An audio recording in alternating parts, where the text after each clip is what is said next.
In today's lesson, we're going to look at the exponent rules. And the first one we're going to look at is the product rule.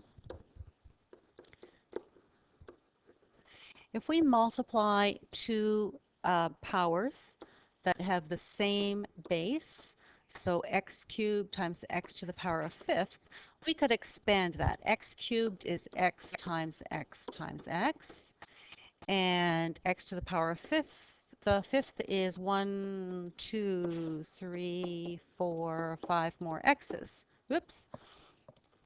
So really, I've got 8 x's multiplied together here. 1, 2, 3, 4, 5, 6, 7. I need to replace that last one there yet. So that's really x to the power of 8. How can I get that 8 using the 3 and the 5 as a shortcut? We could really see that if I did x to the power of 3 times x to the power of 5, I could just add those two exponents together, and I would get x to the power of 8. So this gives us a rule for powers that have the same base. So if I have b to the power of m times b to the power of n, I end up with b to the power of m plus n. And this is the product rule. Okay? So if I have two powers with the same base, I can add the exponents.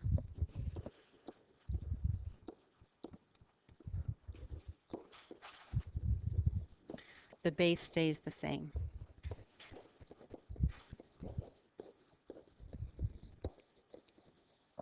Let's look at a couple of examples just so that you feel you understand how that works. And feel free to double check these using your calculator, at least the ones that just have numbers in them. So 3 to the power of 5 times 3 to the power of 6 would give me 3 to the power of 11 because I can just add the exponents.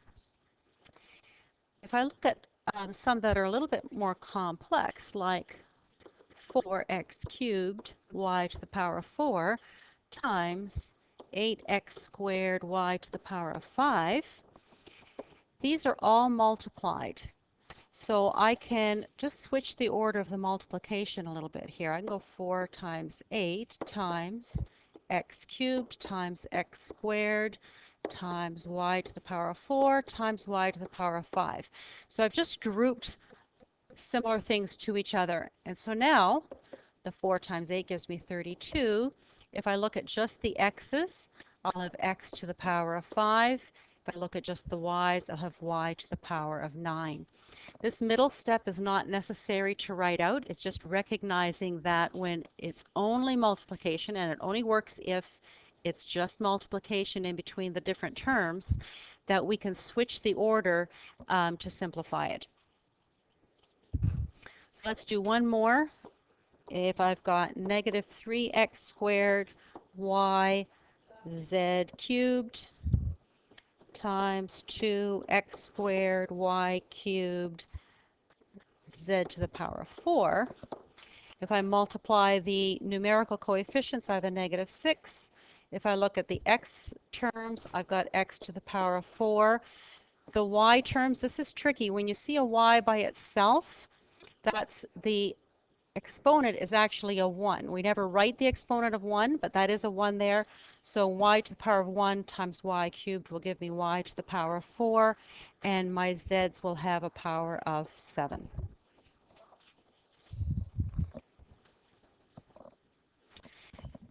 And moving on, let's look at the quotient rule.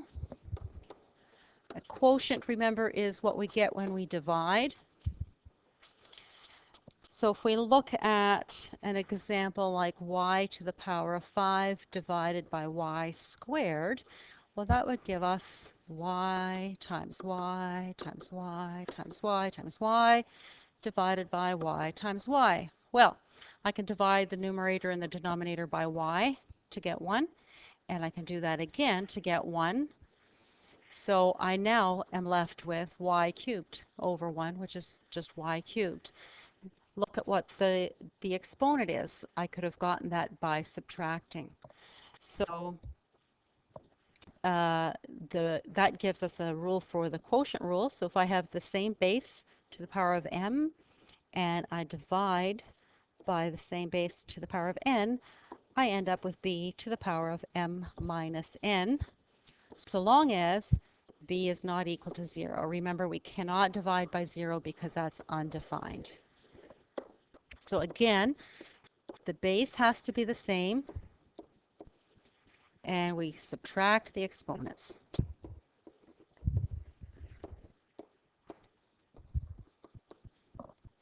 And again, let's look at a couple of examples of this quotient rule as we go.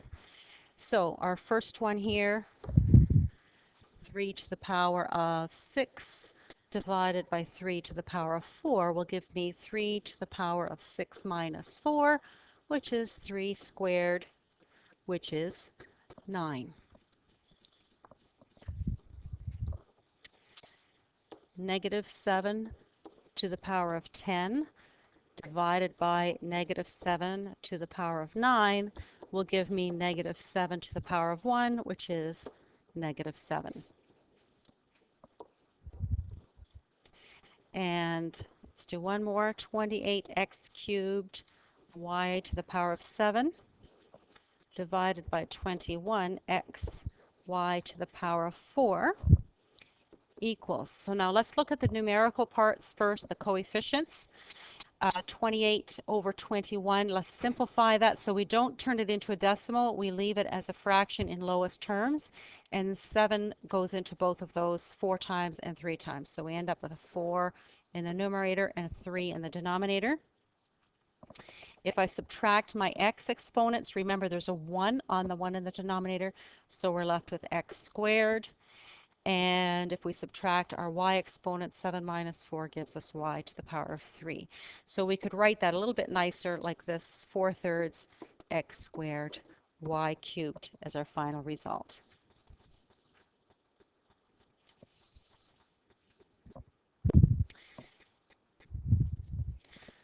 So let's look at, so far we've looked at only positive exponents, positive integer or natural number exponents, but now let's start adding other types of exponents.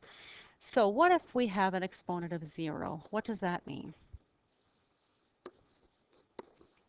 So an exponent of 0. So one way to show its meaning would be to think of the quotient rule. If I have t to the power of 4 divided by t to the power of 4, my quotient rule tells me to subtract those exponents. So that would be t to the power of 4 minus 4, which is t to the power of 0. So there's my 0 exponent. But you also know that if I take any number and divide it by itself, so t to the power of 4 divided by t to the power of 4, that always will give me 1. So that gives us our rule for any real number other than 0.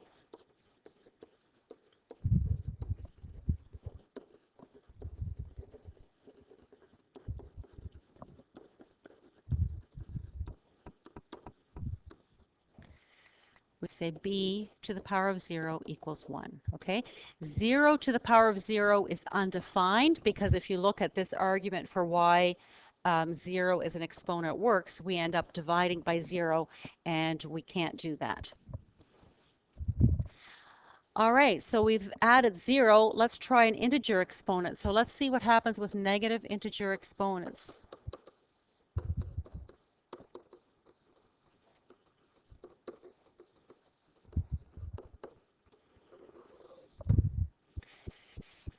So what happens if I flip what we were doing earlier and have b cubed divided by b to the power of 5?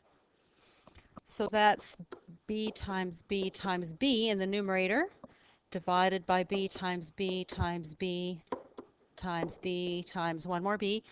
Um, so now I can simplify again. I can divide the numerator and denominator by b, and I can do that 3 times, which gives me 1 each time. So I end up with 1 over b squared. Now let's look at this using our quotient rule instead. B cubed over b to the power of 5 using our quotient rule is really b to the power of 3 minus 5, which would be b to the power of negative 2. So this gives us a definition for a negative exponent. We could say that b to the negative 2 is equal to 1 over b squared. Okay, so we're really doing the reciprocal of the number when we've got a negative exponent is the reciprocal to the positive exponent. So the rule then becomes, and again, we can't include 0 because we're dividing here, okay? For any real number not equal to 0, and n is natural number,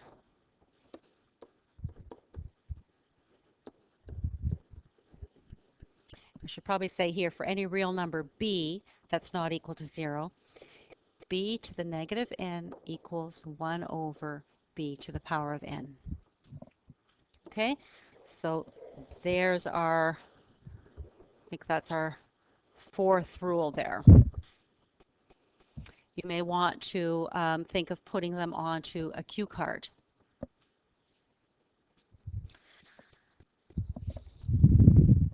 So let's look at a couple of examples of how to use these. 6 to the negative 2 will be equal to 1 over 6 to the positive 2. Well, 6 to the positive 2 is 6 squared, which is 36. So notice that a negative exponent doesn't give us a negative number. It gives us a smaller number, so a number less than 1. For j, I've got 1 over 8 to the negative 2. Okay, so really what I'm doing is the reverse of this. So what's the reciprocal of 1 over 8? It's going to be 8 over 1. So that's equal to 8 squared, which is 64.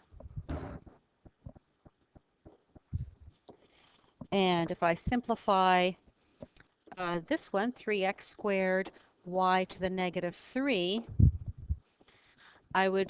the 3x squared is fine, but that y to the negative 3 really becomes 1 over y cubed. So that gives us 3x squared over y cubed.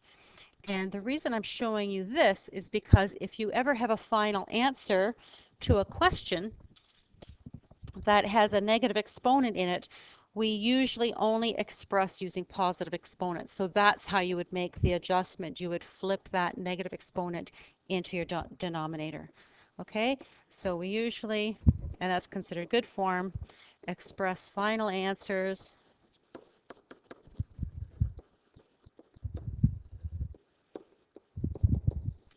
using only positive exponents.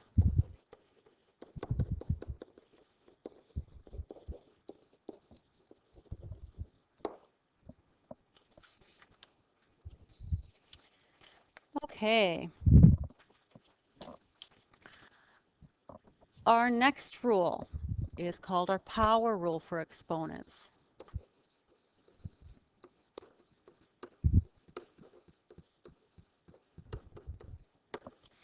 So what happens when we do a power of a power, like t squared to the power of 3?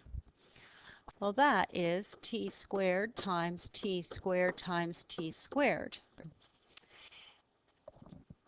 Since I'm multiplying these and the base is the same, I can add up the exponents. So that gives me 2, 4, 6 as my exponent, so it's t to the power of 6.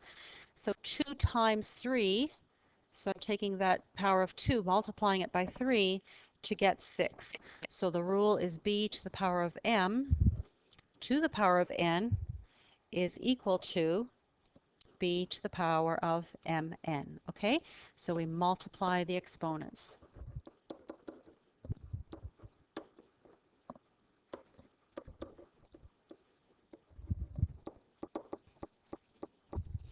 So if we look at a couple of examples now, I've got 3 squared cubed. That is going to be 3 to the power of 6.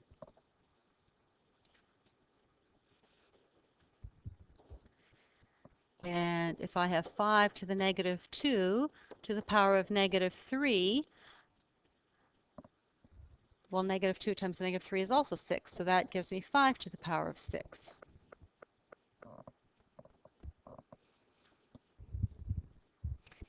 And if I have x squared to the negative 6, that will be x to the negative 12. Okay, 2 times negative 6 giving me negative 12, which I'm going to write as 1 over x to the power of 12, because I don't want to leave my final answer with a negative exponent. So those are the basic rules, and we just need to see how they apply to a couple of other situations. And the first one is what happens if you've got an exponent outside of a product. So this is a power of a product.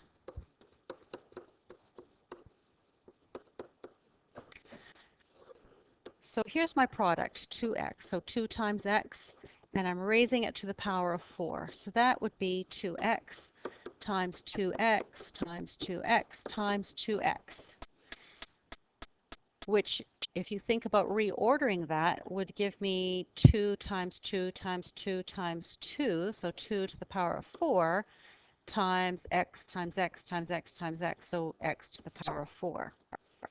Okay, so that gives us this rule. So if I have a times b, so there's my product, and I'm raising it to a power, I raise each of the factors of that to that power. So that would be a to the n times b to the n. So raise all factors.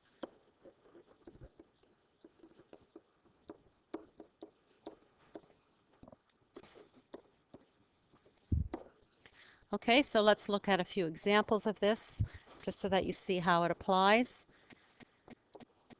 If I have negative 2t to the power of 3, and I'm squaring that whole thing, okay, I've got inside the brackets, I've got negative 2 times t cubed. So I've got negative 2 squared times t cubed squared. So I'm taking that squared, and it's almost like using the distributive property, and I'm making sure it goes to each of those factors. So negative 2 squared will give me a 4, and t cubed to the power of 2 gives me t to the power of 6. And it's quite all right to do this in one step. You don't necessarily need to show that middle step. And let's look at one more. I've got 2xy squared all to the power of 4. So here I have three factors, 2x and y squared, all raised to the power of 4. So I need to make sure that each one of those is raised to the power of 4. So 2 to the power of 4 times x to the power of 4 times y to the power of 8, because I'm multiplying my exponents, which will give me 16 x to the power of 4, y to the power of 8.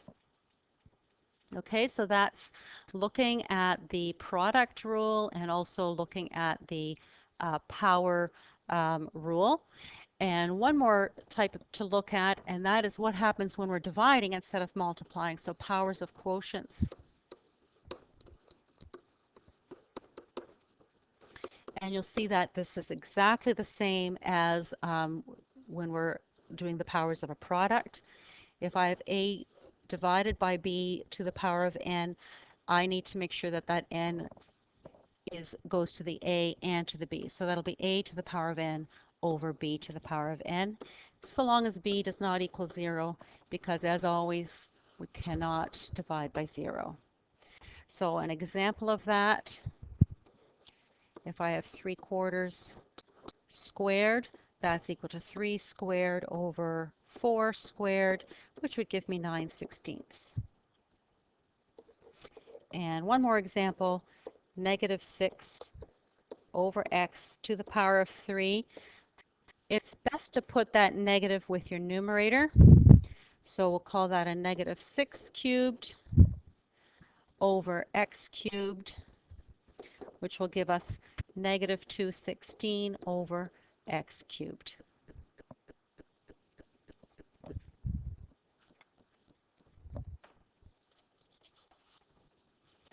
So let's just look at a couple of further examples where we're just pulling some of these different rules together.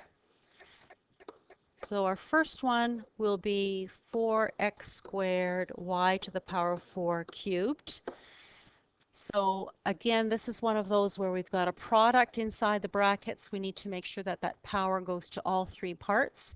So that becomes 4 to the power of 3, x to the power of 6, because I need to multiply when I've got a power of an exponent or a power of a power, and y to the power of 12. And it's best to simplify that number and express it as one number so that we've got 64, x to the power of 6, y to the power of 12. Our next example, and again, you may want to press pause here and try them yourself, and then hit play to see if you've got the same answer I do. So I've got 84x to the power of 5 y cubed over 12x cubed y to the power of 7. So we're dividing here, so let's simplify the numbers first. 12 and 84. 12 goes into 84 7 times, so we've got 7. And x to the power of 5, take away x, well, divided by x to the power of 3, I can subtract those exponents, so I'm going to have an x squared. And I've got y to the negative 4, because 3 minus 7 gives me negative 4. But I want to write that with all positive exponents, so I flip that y to the denominator. So I get 7x squared over y to the power of 4. And one final example. I've got 6x over y to the power of 3 all to the negative 2. Here, the best thing to do is to take care of that negative exponent first. And remember, a negative exponent, we can turn it to a positive exponent by using the reciprocal. In this case, use the reciprocal of that whole thing in brackets, which means you're flipping it. So that is equal to y cubed over 6x with that whole thing in brackets squared. So now it's easier to work through all of the using the power rule. So I've got now y to the power of 6 because I multiply my exponents, and here this becomes 6x all squared, so 6 squared, which will give me 36, and x squared. Lots of rules in this. Hopefully most of them were review and not too many of them are new to you. And it will take quite a bit of practice to become really comfortable with these. So do be sure to practice all types of these questions.